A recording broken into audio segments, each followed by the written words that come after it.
මෙසේ මම අස ඇත්තෙමි. එක් කාලයක භාග්‍යවතුන් වහන්සේ සැවැත්නි නුවර ළඟ ජේතවනයේ අසුනේ සිටිසේ. අනාථපිණ්ඩික උද්‍යානයේ එවිට භාග්‍යවතුන් වහන්සේ භික්ෂූන් වහන්සේලා ඇමතූසේ. භික්ෂූන් වහන්සේලා ස්වාමීනි ඔහු උත්තර දුන්සේ.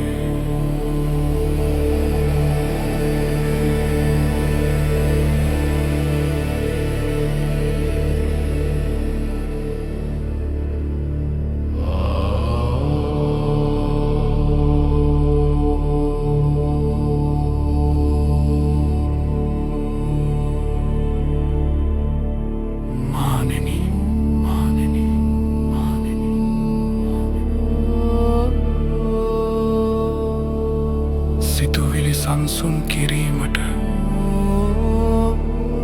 අහිතකර සිතුවිලි නිශ්චල කිරීමට මාර්ග ඇත. මාර්ග ඇත.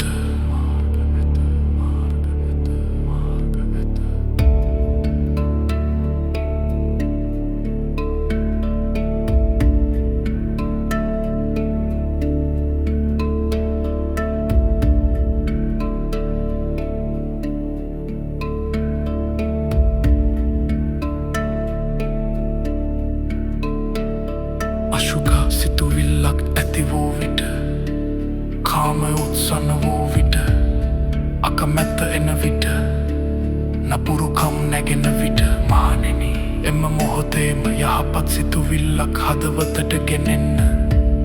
හදවතට ගෙනෙන්න. එසේ කලවහා අහිතකර සිතුවිල්ල ශාන්ත වෙයි.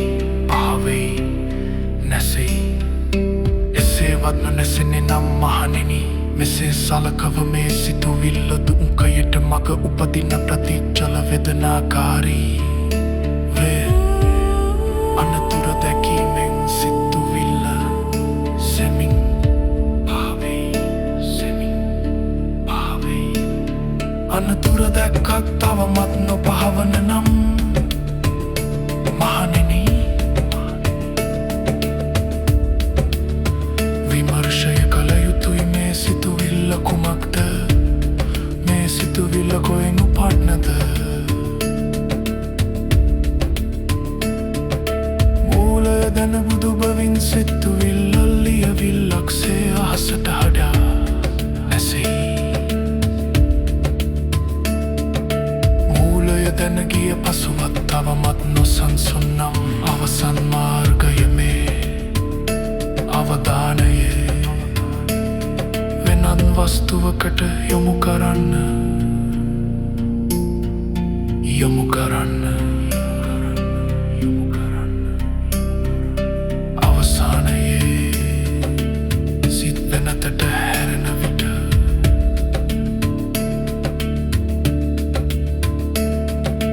අහිතකර සිතුවිල්ල නිහඬ වෙයි.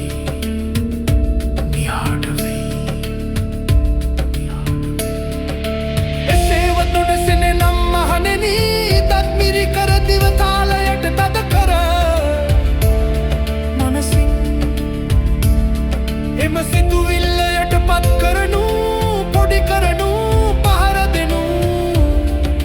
පහර දෙනු. එසේ කිරීමෙන් සිතුවිල්ල නිශ්චල වේ. නිමාවට පත්වේ.